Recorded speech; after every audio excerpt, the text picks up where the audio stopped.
Good morning friend. দেখো সকাল সকাল বসে পড়েছি, গরম গরম কচুরি আর আলুর তরকারি নিয়ে মেয়েকেও খেতে দিয়েছি, আমিও খেতে বসেছি। আমি করিনি কিন্তু বন্ধুরা, এটা ক্যান্টিন থেকে নিয়ে এসছে আমার বরমশাই, তার সাথে চা, সকালবেলার ব্রেকফাস্ট। তারপর হঠাৎ করে হাজবেন্ড বললো চলো আজকে রান্না করতে হবে না, বাইরে থেকে লাঞ্চটা সেরে আসি।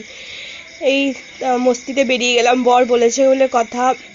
খুব রোদ, মানে বেসিক্যালি আমরা দুপুরে বেরোই না, বেরোলেই বিকালের দিকে বেরোই। তো বলছে ঠিক আছে, ডিউটি ছিল বরের, তো দুপুরে বেরিয়েছি। এই রেস্টুরেন্টে ঢুকছি, মেয়ে হাজবেন্ড ঢুকছে, চলে এসেছি।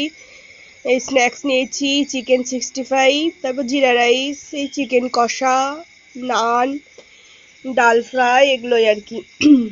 বাটার নানটা বেসিক্যালি মেয়ে আর হাজব্যান্ডের জন্য নেওয়া হয়েছে, আমি খাইনি, আমি জিরা রাইসটাই খেয়েছি। হাজব্যান্ড খেতে বসেছে, ওকে একটু দেখিয়ে দিলাম।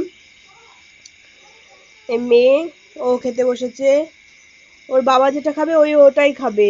জিরা রাইস, ডাল আর চিকেন নিয়ে বসেছি, এই খেতে বসেছি। তারপর হাজব্যান্ড বললো চলো একটু কিছু শপিং করি, সামনে অ্যানিভার্সারি আছে। চলে এসছি এই শপিং করতে, খেয়ে দিয়ে বেরিয়ে শপিং করে তারপর বাড়ি ফিরবো। এই শপিং করছি।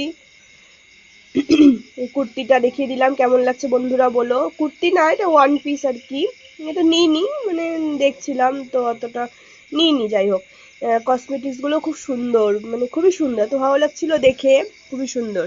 কসমেটিক্স শপিং করা হয়ে গেল, এবার বাড়ি ফিরবো। বাড়ি ফেরার পথে একটু মানে কেকও, অ্যানিভার্সারি আছে, একটু কেকের দোকানে চলে এসেছি, অর্ডার দেবো কেক। মানে দেখলাম, দেখছে হাজবেন্ড মেয়ে।